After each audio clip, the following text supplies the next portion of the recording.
Welcome back to Figure Debo. Today we're taking a look at the Daredevil, the Man Without Fear, Ultimate Collector's 1/4 scale action figure. This thing is insanely huge. We are not in my typical review space, obviously, because it's designed more for 1/12 scale figure reviews, and I can stretch it to 1/6, but quarter scale is definitely a bit larger than what I'm used to reviewing, so bear with me as we're in my bathroom. This is a fantastic piece. The box art is awesome. As you can see, the photos on here are actually product shots, as my friend Bilal pointed out. And this particular figure review is made possible by my friend Bilal Kizilbash. Thank you so much. He actually grabbed one of these for him and me on a killer sale. So thanks for thinking about me, man. I really appreciate it. I have been drooling over this thing forever. First review of it I ever saw was by, I think, The Review Spot, I think, or was it Anthony Customs? I can't remember. Maybe Review Spot. I don't know. One of those two guys, and I fell in love with it instantly. So we'll get a closer look at it. Check out why it's so awesome. Here on the side, we've got some more images of the figure and all the accessories, 2 interchangeable heads, and a mask, which looks awesome. Then on the back, we get what looks to be like a comic panel style design there with the figure. And yeah, this thing is just sick. Number 2 in the series of figures that they did with this line. Looking on the bottom here, this is a NECA piece, of course, and several years old. And I've just been like drooling over this thing and never expected to actually be able to own it, so I'm totally stoked. Here's the little bio if you want to read that. Pause that and read it. Alright, let's get him open. So we'll open this in phases. Out of the box, we have the figure with the 2 alternate heads and the mask. We have his billy club with these extensions, and we'll get a closer look at those. We get different sets of hands, fisted hands, weapon holding hands, splayed out hands. His billy club's compact and then extended.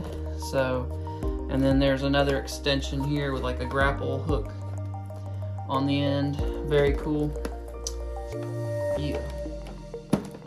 It's bad enough that we have to deal with these twist ties, but they've also put tape, packing tape in multiple layers over the twist ties, you know, just to make it more fun. Alright, so we'll just go over his accessories really quick and then get a closer look at the figure. He has this sort of his walking stick, I guess you would say, is what this is, and it's you know, just a simple kind of a brushed silver look. Real simple design, but it looks nice. It's painted very well. Kind of has a brushed steel look on it, and we'll get a closer look at that here in a little bit under better lighting. We also have his 2 billy clubs here, which have the same, you know, type design to them. They're all scratched and nicked up, of course, from nights and nights of battle.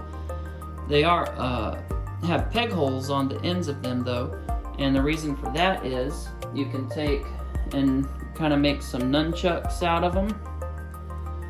You have these wired pieces here that we can make nunchuck out of, or you can do a longer one here, which is really cool.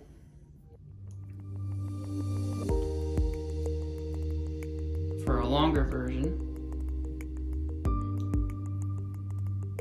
So lots of versatility there with the different options. And then of course we have this grappling hook version here. So you can take this guy out, and it's really long. probably twice the size of the figure. It's about, he's a quarter scale. I think that makes him like 30 something inches, or no, 28 inches. I can't remember. You can look it up. But you peg that in to the end and have a little grappling hook for him to swing through the city on. So that's fun. We also get some hands here. Really nice design on these hands. Knuckles there look really good. You can tell they're kind of all beat up and scratched there. Lots of weathering and stuff that they've done here to make them look really nice. Wrinkles and stuff on there. The attention to detail on this is just really wild. Little scratches where the paint's come off and you can see the metal underneath shining through. Really, really nice. We get the fist hand here. Same basic style and design.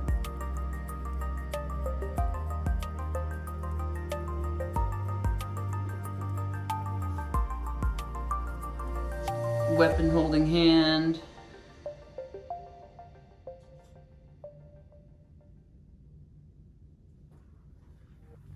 And then we get the splayed out hand, which is really cool.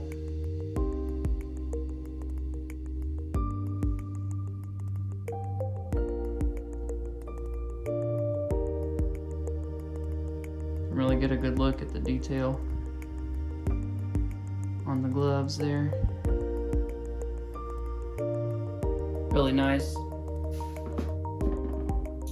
We got the different head sculpts, so really cool hair, really well done. Got a wash on there for some highlights, lowlights. His eyes are kind of washed out on purpose because he's blind, so the color is not as rich in them, to kind of give it that effect. And his, you know, the exposure to the chemicals that splashed on his face, you can see all the little lines and grooves and stuff, and where his skin was burned and everything. Stubble on there, really well done. So much detail in this head sculpt, it's really phenomenal. Then we also have just the mask without the head in it, so he can hold that in his hand. And detail on this is insane.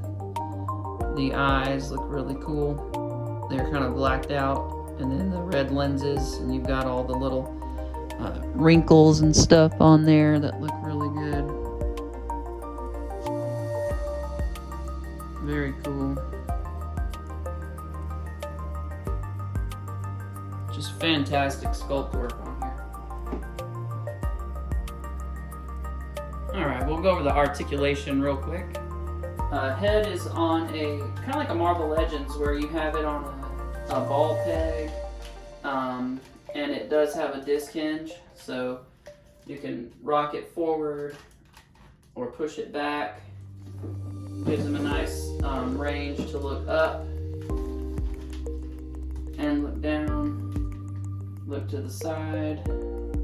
Head tilts a little bit side to side, not just a whole ton, but it does give you some tilt action. The arms come out to the side, really nice. They will rotate, of course, up and down. We do get our, just like a Marvel Legends, we have a swivel here at the bicep. We get double jointed elbows with really nice range. I mean, that's fantastic. We do also get kind of a ball hinge socket here, kind of like McFarlane does with their figures. So you can swivel, roll the dice motion, you can, you know, turn the hand in or sprawl it out. rotate that ball around any way you want. So just can pretty much get any kind of movement you want out of there. We get a waist swivel, which is nice. We do get a crunch forward, and we get a crunch backward. So you can kind of see the range there. We do get this little floating piece here like NECA does. We've seen that on like the Superman and Batman figures that came in the Alien 2-packs from Dark Horse. So you get this little floating piece to cover up the articulation. So they are ratcheted. We get a kick to there, which is really good. Back to about there, which is nice. Split to there, which that's really good range for a figure this size.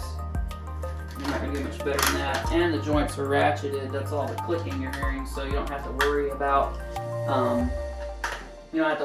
it not, falling over so much. I mean, it still has a fall risk being this large and heavy, but it's definitely helped that you have those ratcheted joints there. We do get double jointed knees, so really good range there. Fantastic. And then we get kind of like Marvel Legends style ankle joints, so it'll go toes forward or down kind of to there. They won't come up just super far, just a little bit. That's neutral, that's up. So just a slight variance there. We do get toe hinges, but mine are frozen and I'm not gonna force them right now and put any heat on this guy. So articulation's fantastic. And like you can see, he stands just fine. I had no trouble just standing him up in a neutral pose. So really, really good there. We're gonna move in closer and just kind of get a better look at some of the finer details on the figure now. So looking at the figure, again, we've got all these little rivet holes and lines, all the wrinkles in the cowl there, looking really cool. This buckle on the neck there, it's fantastic. We got this engraved DD for Daredevil. We got the little rivet bolts here on the costume there at the waist. You can see them on the side of the suit, everywhere. All those little guys painted in silver, and they look fantastic. Just insane, the amount of detail on this thing. It's absolutely impressive. Yeah, a lot of paint time went into this guy, which is fantastic. I love the back here, the little elbow pads look awesome. Here's the back of the belt. You can see it's got some little armor plating across the back. All the little wrinkles and stuff in the suit look awesome. Here on the shoulders, again, you can see some of those little rivet points and stuff. I mean, this thing is just insane. Wrinkles on the pants, and then all these buckles and straps here on the back of the boots look awesome. Turning him back around front, the knee guards are all banged up and scratched. You can see the metal where the paint's been chipped off from combat. The bottom of the boots, fantastic. That tread looks sick. He's even got a little steel insert on his toes there, so his kicks have a little more punch to them. The buckles on the side of the boots there, looking fantastic. Shin guards there, same story, just wow. This thing is absolutely 100% amazing. I'm just blown away. I never expected to actually have this figure. So the devil motif meant, of course, to scare his enemies into submission, just like Batman uses the imagery of a bat to scare people. And Matt Murdock is, of course, a Catholic. So he wrestles a lot with his faith and kind of reconciling his desire for justice and the evil he sees in the world. And God is, of course, a God who is just and merciful, and he kind of wrestles with, that struggle between, using violence to achieve justice. Is that something that God would be pleased with, or would it not? And you get to see him struggle with that concept. And of course, I believe it certainly is. This world is full of wickedness because of sin. And, sometimes we have to fight that evil with, our fists. I'm not condoning you go out and break the law. I'm just saying there's times when force is necessary. An example would be the military. They certainly use violent means, but it's for a good end. Look what we did in World War II, stopping Hitler. So, you couldn't have sat down and had a reasonable conversation with Hitler. Hitler needed a show of force to put him in his place. And so that's the context I'm speaking about. But yeah. Love the character. Loved the Netflix series. Would have been cool if NECA had given us a Netflix season 2 Daredevil in quarter scale. That would have been insane also. But man, I love this. This is kind of a comic meets real world in terms of the detail. Obviously heavy comic influence, but so many parts of the design elements here could definitely be translated to real world. And yeah, it's just fantastic interpretation. So let's do a size comparison real quick with another quarter scale figure. So here we have our quarter scale NECA Daredevil next to the quarter scale Henry Cavill Superman from, I think this particular one, can't remember if this was Man of Steel. I think it was Man of Steel. I don't think it was, no, it wouldn't have been Justice League. So yeah, this would have been the Man of Steel version. And yeah, just a great figure itself as well. All the scroll work and detail that in the suit is just absolutely insane. I got that Superman figure several years ago before I started doing figure reviews, so I've never actually reviewed it. I might need to go ahead and do that. It's a very awesome figure. It certainly deserves a closer look. So maybe we'll see that in the future. But that gives you an idea of how he scales with another quarter scale figure. I really wish that, well, I don't wish that I had, I can live without it, but it would be very cool to own the quarter scale Ninja Turtles. Those things are insane. The 1990 and also the sequel, Secret of the Ooze, two of my favorite films, period, plus, interpretations of the Turtles. I have, of course, the 7-inch scale Ninja Turtles and love them to pieces. Would be really interesting to hold a quarter scale Ninja Turtle figure in hand. Those things are awesome, but I think they're quite expensive, so those are probably figures that I won't ever end up owning. But the 7-inch ones have this pretty much the same amount of detail almost. I mean, they're really well done, so I'm definitely content having those in my collection. But it would be cool to see them next to these as well, just to get an idea of how they compare. Alright, well that's about going to wrap it up for me. I hope you guys enjoyed this review. I know this is an older figure, so most of you have probably seen it again, but if some of you have been kind of trying to decide, should I pick that up or not, and haven't pulled the trigger yet, if you're a Daredevil fan, 100% yes, definitely recommend it. As we close out here, I'm going to get Daredevil in a nice dynamic pose so y'all can kind of see him in action. Thanks so much for watching, and I'll see you guys next time. Alright, so there is Daredevil in a nice dynamic pose, and looking fantastic. I've got that rear foot planted. I can plant this one too. The ankle pivot on there is really great. I didn't actually show y'all the ankle pivot, my apologies. So it pivots around really, really far. So it's not a problem to get him planted with that ankle pivot. But yeah, great figure. Highly recommend it. 100%. Love it. Thank you so much, Bilal. Having it in hand, you appreciate it 1,000 times even more than just seeing it on video.